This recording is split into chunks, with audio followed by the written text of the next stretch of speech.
Hello and welcome to another Magic Duels gameplay. Today we're taking a look at a red-white Exert deck that features a lot of the Exert creatures from Amonkhet. So this is basically a red-white aggro deck featuring Exert creatures. So here you can have a look at Gust Walker, one of the many Exert creatures in the deck. So it's a 2/2 for 2, and when Gust Walker attacks you can exert it, and if you do it gets +1/+1 and flying until end of turn, but when you do exert it, it does not untap during your next untap step, so you basically only get to attack with an exerted Gust Walker every 2 turns. So there's of course a way to mitigate the exert, which is to give your creatures vigilance, because if they're not tapped in the first place, there's no downside to them not untapping. So Always Watching and Trial of Solidarity can give all our creatures vigilance, so that way we can exert without any consequences. So let's have a look at the entire deck here, starting out with our 1-drops, where we have Kytheon, Hero of Akros, a nice 1 mana 2/1 that can also become indestructible, and if we attack with multiple creatures, he transforms into Gideon Battleforged. Then we have Expedition Envoy, which is a much simpler Kytheon, also just a 1 mana 2/1, but no text. Still nice to have on turn 1, just to apply pressure early. Then we have 1 copy of Djeru's Resolve, which is a nice 1 mana instant that untaps a creature and then prevents all damage that would be dealt to that creature this turn. So that includes both combat damage and damage from burn spells, for example. And we can always cycle Djeru's Resolve if the situation doesn't call for it. We also have 2 copies of Selfless Spirit, which is a 2 mana 2/1 flyer, which is already fine, but we can also sacrifice Selfless Spirit to make our creatures indestructible until end of turn, which is nice against sweepers like Radiant Flames and Planar Outburst. Does not work against Languish type effects, since those decrease toughness and indestructible does not help there. We also have 2 copies of Glorybound Initiate, probably our best 2 mana Exert creature. So this is a 3/1 that can become a 4/4 with lifelink when we exert it. We also have Gust Walker, which can become a 3/3 flyer with Exert. Then we also have a Battlefield Scavenger, which is an interesting one. So whenever we exert a creature, we can discard a card, and if we do, draw a card, and we can also choose to exert the Scavenger. So this also applies to our other exert creatures, of course, which means that we don't have to exert the Scavenger himself to get the benefit. And of course, if we exert multiple creatures, we will get to discard and draw multiple times. That way we can look for that 1 card that we need. Also have the full amount of Nef-Crop Entanglers, which can become a 3/3 with Trample when we exert it. Then we have a cheap removal spell in Declaration in Stone, which can exile any creature, and even very good against tokens, since we get to exile multiple tokens with the same name without giving the opponent any clue tokens. We have a 1-off Thalia, Heretic, Cathar, which is always nice in an aggro deck like this one, since creatures the opponent controls enter the battlefield tapped, as well as non-basic lands the opponent controls. So if we're up against something like a control deck, this is quite nice, since that might delay their sweeper effects for a turn. We also have 2 copies of Devoted Cropmate, which is an interesting exert creature that when we exert it, we get to return a creature card with converted mana cost 2 or less from the graveyard to the battlefield right away. So this works nicely with cards like Selfless Spirit that easily end up in the graveyard, but also just nice to get back our 2-drops when they die. Then we have Ahn-Crop Crasher, which might be the best exert creature in the deck, since for 3 mana we get a 3/2 haste, and when we exert it, target creature can't block this turn, which is very valuable in an aggro deck like this one. So we can just ignore 1 blocker that the opponent has when we exert the Crasher, and of course haste means he can come out of nowhere without the opponent expecting it.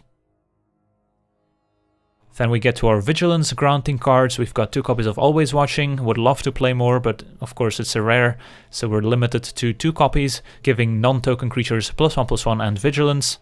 And then we have Trial of Solidarity, which only works for 1 turn, but gives +2/+1 and Vigilance instead, and also works on tokens.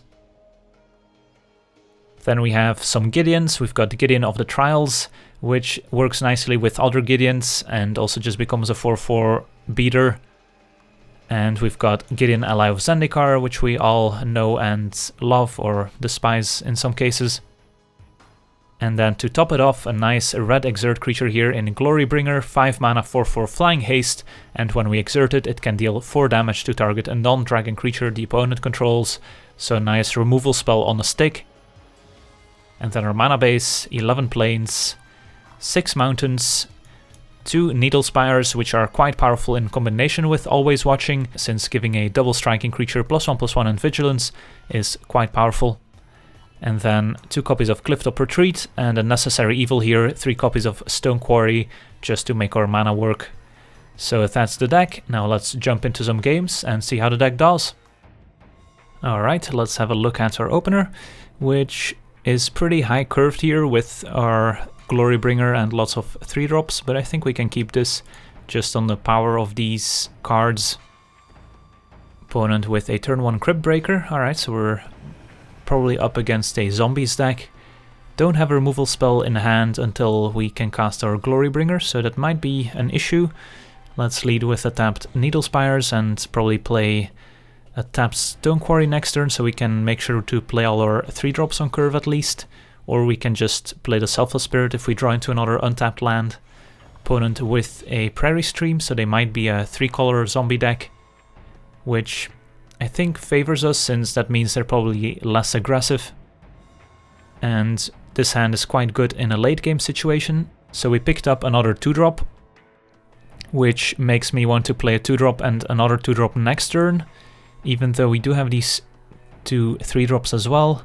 But the upside if we draw an untapped land is quite high if we can just play a 2-drop here. So in the face of Fatal Push, I think I'll lead with our weaker 2-drop, which is the Entangler, I think. And then see if this gets Fatal Pushed or not. And doesn't look like it. Alright, that's still fine. We can still exert if our opponent leaves the Crypt Breaker on defense, but I'm even fine just trading our 2-drop with the Crypt Breaker. Instead, our opponent punishes us quite hard here with Liliana the Last Hope, which kills our 2-drop, but would have also killed the Selfless Spirit here.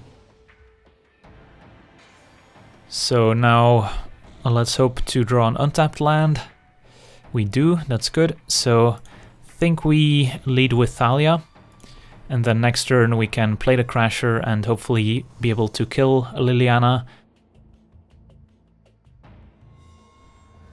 And if our opponent is on a 3-color deck, then Thalia could punish them. The Declaration in Stone after playing a tapped Duel. Liliana keeps plussing. So if we can draw another untapped land in our next 2 turns, we should still be fine.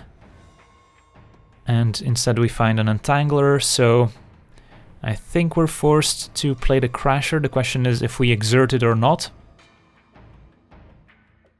So if we exert it, we can for sure deal 3 damage to Liliana's Loyalty, but then if we don't draw an untapped land, we're kind of stuck. So I think I like just playing the Crasher and attacking Liliana without exerting, so we can attack again next turn, potentially with the Trial of Solidarity as well. And if our opponent chumps here, then that's also fine. And opponent does decide to chump, they might have that white instant, they don't. So they're just chumping, which is fine. And if we can find an untapped land, then Glorybringer plus the Crasher should be able to take down Liliana, or at least deal 5 damage to her Loyalty if our opponent pluses on the Crasher. Opponent with a land number 5 still comes into play tapped, since they don't have the 2 basics. Opponent does plus on the Crasher.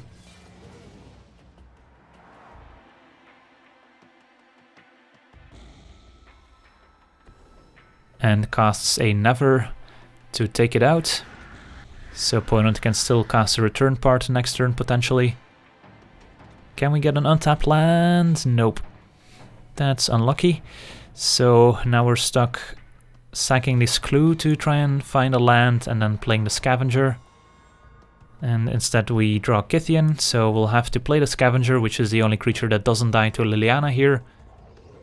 And then hope to draw a land next turn so Liliana doesn't go to 7 when she ultimates.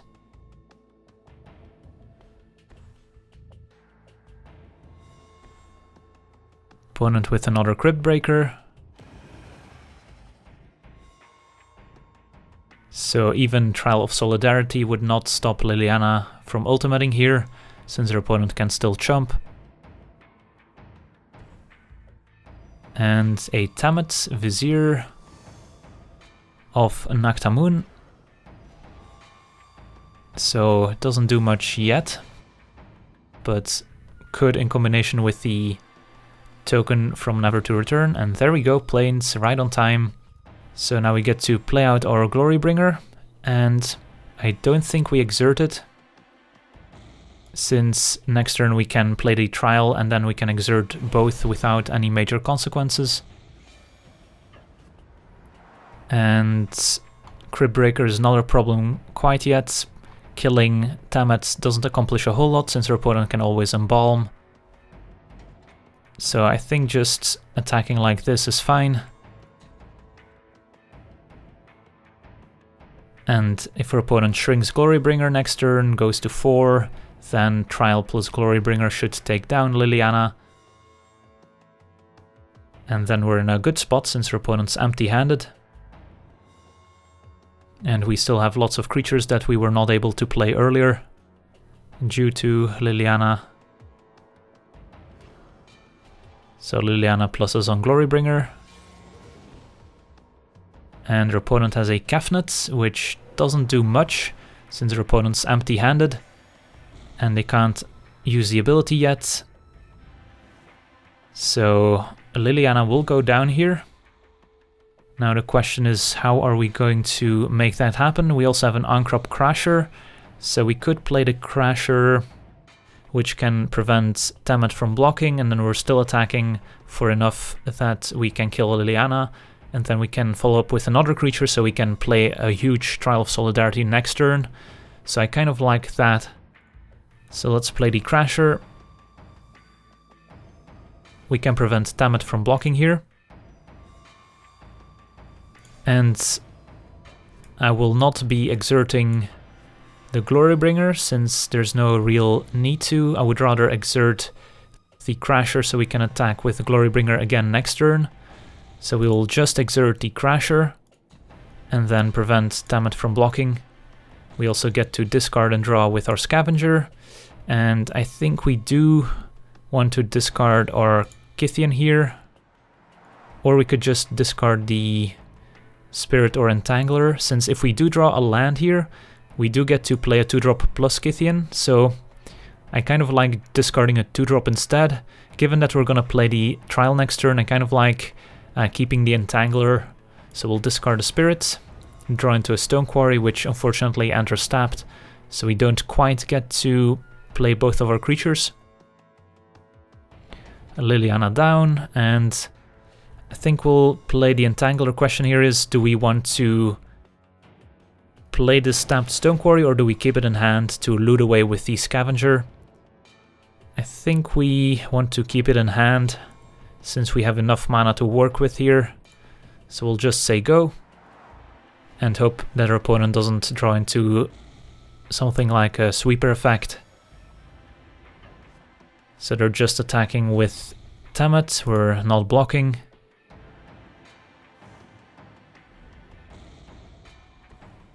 Opponent casts a Wayward Servant, and now they also get to make their zombie if they remember with return, and they do. And they get a zombie token, so they drain us with the Wayward Servant here. And they now have 3 zombies to go with their Cryptbreaker, but not for long, as we even picked up a Declaration in Stone, which is quite nice here. So let's play the Trial, and then give our creatures +2/+1 in Vigilance. And do we want to Declaration anything pre-combat? We could just get rid of the token, since that way if the opponent wants to draw a card with Cryptbreaker, they will have to tap their zombies right now, so they can't block with them. Could also take care of Kefnet, but it's not really a problem yet. Same with Tamet, so I think I just go for the zombie so that we don't give the opponent any clue tokens. And then move to combat, so the opponent decided not to draw cards with their zombies. Confirm, and then we're free to exert as many creatures as we like. And we can take out the Cryptbreaker, I think is the most threatening card here. And we get to discard and draw 3 times here, so let's start with discarding Stone Quarry, discard Needle Spires, and I guess we haven't played a land yet, so we could just play Kytheon here, which I don't mind. So let's just keep, and then Exert or Entangler makes it a 5/4 Trampler, and opponent does decide to chump. And now we can still add a Kytheon to the board and hope our opponent doesn't draw into a sweeper here.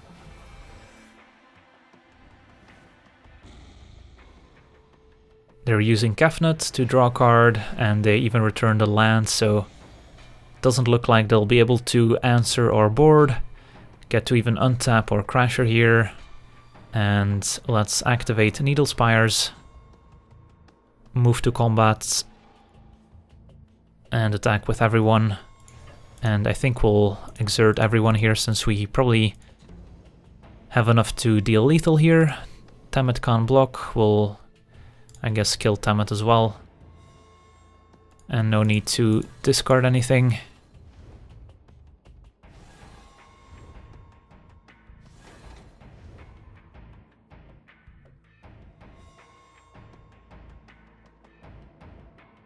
First strike, and then normal damage, and there we go. Sweet, on to the next one.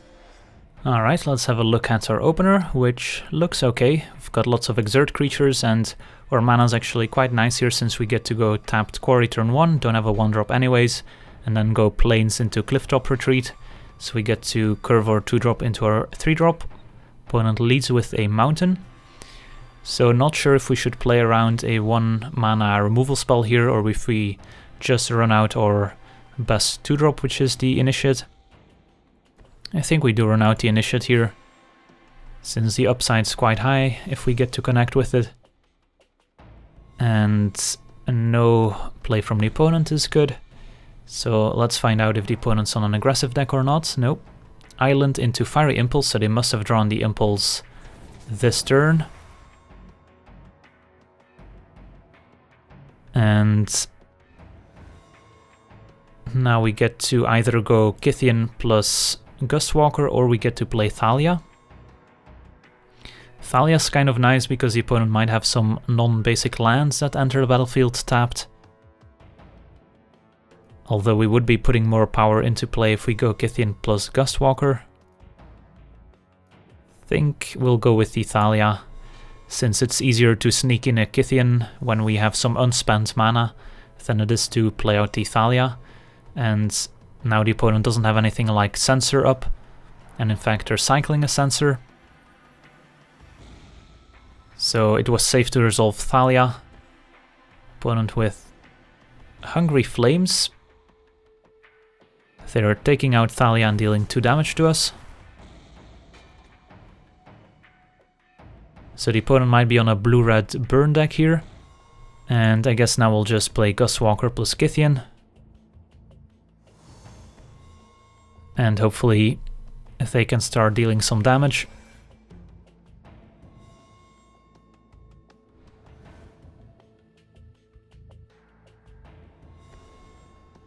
That's a Telling Time main phase, so the opponent is looking for either land drops or perhaps removal spells.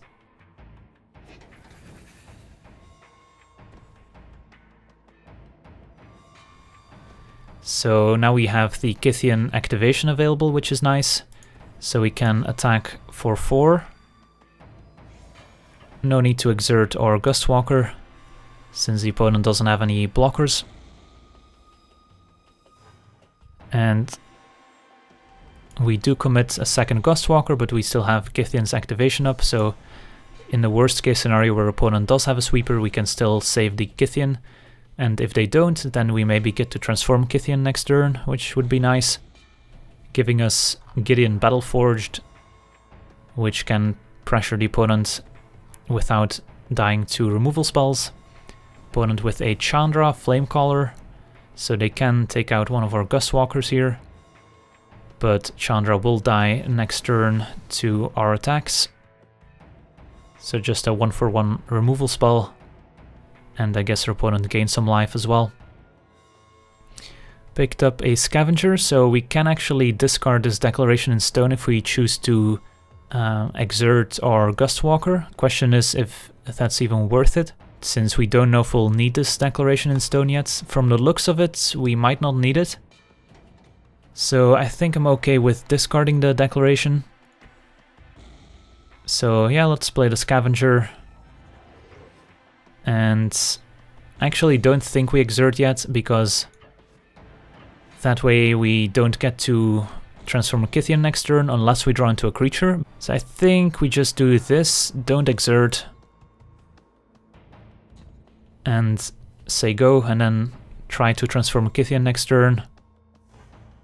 If we knew we had a creature on top, I might consider exerting and then just playing out the other creature as well, since our opponent showed that they didn't have a sweeper last turn.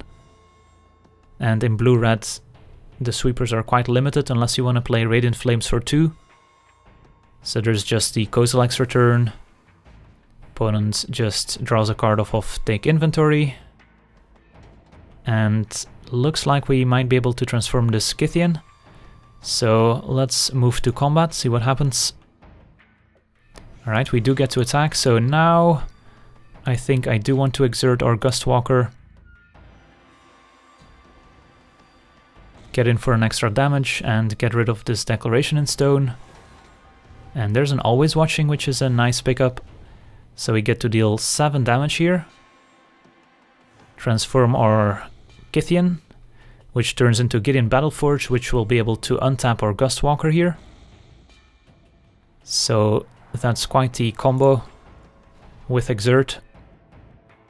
And now we can run out Always Watching, see if that resolves. It does. And do we run out the Entangler?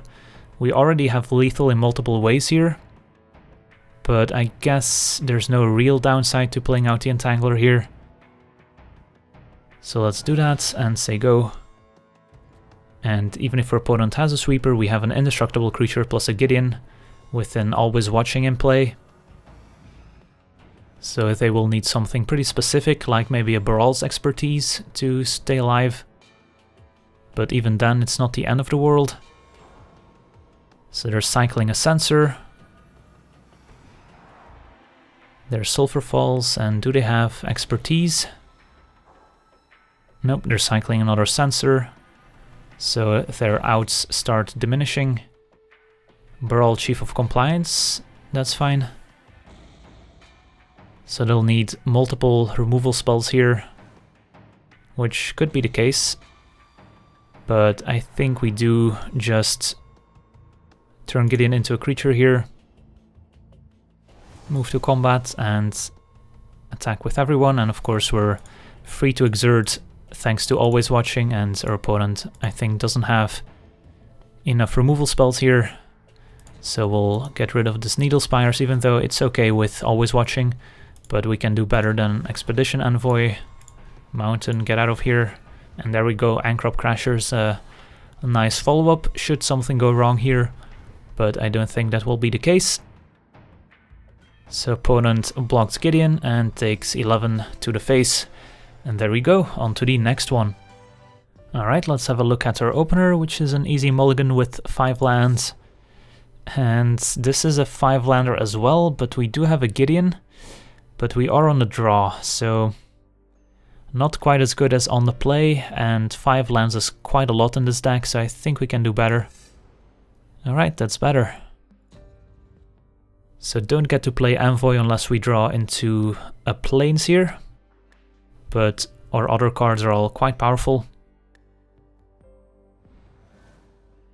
Alright, there's a Plains, so do we even want to run out the Envoy? So if we play the Envoy this turn, next turn we can go Mountain Initiate, and then if we draw another untapped land, we get to play Always Watching or Crasher.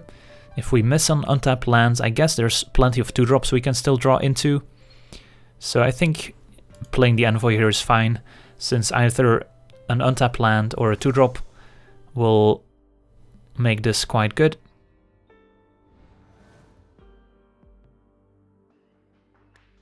So opponent on black-white. They probably have a bunch of removal spells. Maybe some are conditional, like Blessed Alliance. But we'll just hit for 2 here.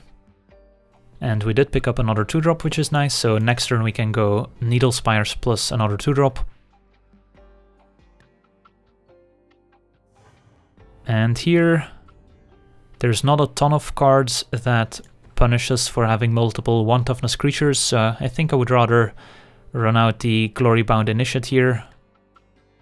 Or we could play around a removal spell and play the Scavenger, which I think is slightly less powerful. But let's just run out our Initiate here and see what happens. Opponent might have a Fatal Push end of turn. If they don't, we're still live to draw into another Plains, which would let us cast Always Watching. Instead it's a Dark Salvation for 1, which I guess kind of gets us, since we did have a 1 toughness creature rather than a 2 toughness creature, but didn't really see Dark Salvation coming. So picked up another 3-drop, so think we do attack for 2 here, since even with Always Watching our 2-1 is going to trade with a 2-2 zombie. Opponent takes it, and we'll play the Scavenger, and the Cropmate can return our Initiate at some point, so don't really mind trading our 2-drops. So opponent with a colorless Cradle of the Accursed, which they could activate right now. Instead they're gonna deploy some zombies, so they must have drawn this one of these turns, otherwise they would have played it earlier. They're getting in for 2, so opponent considers themselves the aggressor here. Or they expect that they're not going to be able to block, so they might as well attack, which is also reasonable. And alright, so we picked up another Initiate, so we could just deploy Always Watching here, which would be okay. But if our opponent just has a removal spell, we're only left with 1 creature in play, which is not great. So I kind of like deploying an additional creature before playing Always Watching, and in this case that would be either the Cropmate or the Initiate. And I think the Cropmate's just more mana efficient, and with an Initiate in the graveyard already, just seems more powerful. So let's attack first, see if the opponent maybe has a removal spell they want to use. I will not exert with the Scavenger, since next turn we can do it for free with Always Watching in play. And then we'll play the Cropmate and see if the opponent has anything end of turn. They do not. Land number 5, do they have another Dark Salvation or Liliana's Mastery? They have a Lord of the Accursed instead, which is quite good here, giving their zombies +1/+1. And it looks like they might stay on defense, which I also don't really mind, since we have an Always Watching coming. But yes, the Dread Wanderer will get in and will happily take 3. And is there a follow-up? There's not. So the opponent must have some expensive spells in hand. But I think now is a perfect time to deploy our Always Watching. We could also consider the Ahn-Crop Crasher, but I think Always Watching has a lot of upside here. So what would happen if we attack with everyone? We get back our Initiate, opponent trades the zombie for our Cropmate, and then I don't think they'll be blocking any of our other creatures. So that just seems fine. So let's play Always Watching and see what happens. See if our opponent lets us move to combat. If they do, so we can freely exert our 2 creatures here, get back Glorybound Initiate, and I think we actually should consider discarding the Mountain, since next turn we're probably going to play the Crasher anyways. So unless we draw another land and play the Mountain, then next turn we would be able to play the Crasher plus the Initiate. But I kind of want to look for maybe a removal spell here, like a Declaration in Stone would be quite good, I think, if our opponent has a Liliana's Mastery next turn.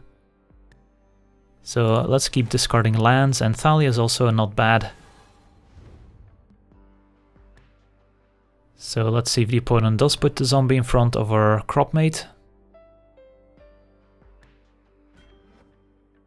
They do. They might also have the instant that exiles a blocked creature. Time to reflect, yep, there it is. And they're gonna exile the scavenger rather than the crop mate so that they get to trade here. That also makes sense.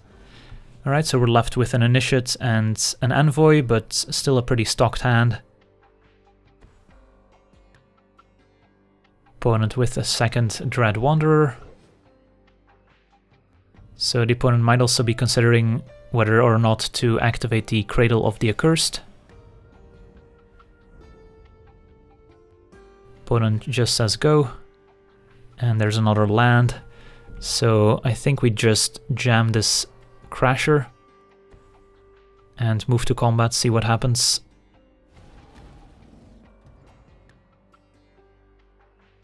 So it looks like they have a removal spell.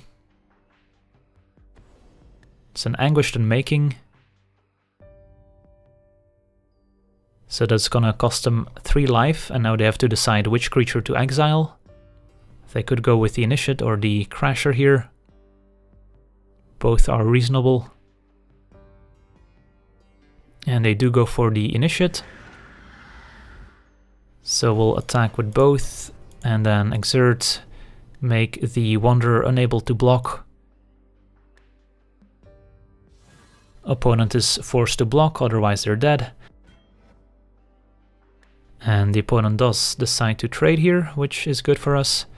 And I think we do play the land now, so if we draw a land next turn we can play both our creatures. Opponent's at 2 life, so they're in a pretty precarious position. And now the opponent with a Never to Return, which is timely, so they get to kill our Crasher. Attack for 4, but that's quite risky since now they're just dead to the Needle Spires if we draw into a land. But maybe the opponent just has to take this risk. And there's a Gust Walker instead, so we'll just deploy the 2 creatures rather than the 1 Thalia. And Gust Walker is also lethal next turn.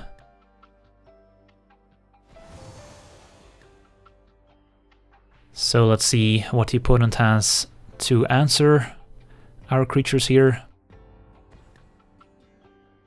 Wayward Servants. Can gain them a life potentially. If instead they just have a Doom Dissenter, which is not a zombie.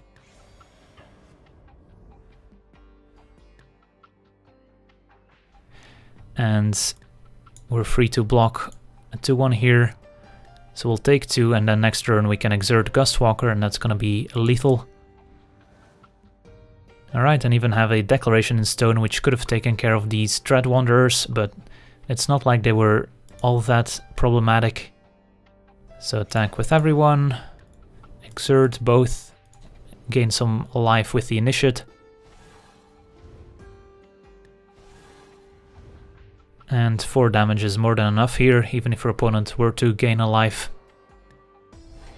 Alright, sweet, I wanna thank you for watching, I hope you enjoyed this gameplay, and as always, have a nice day.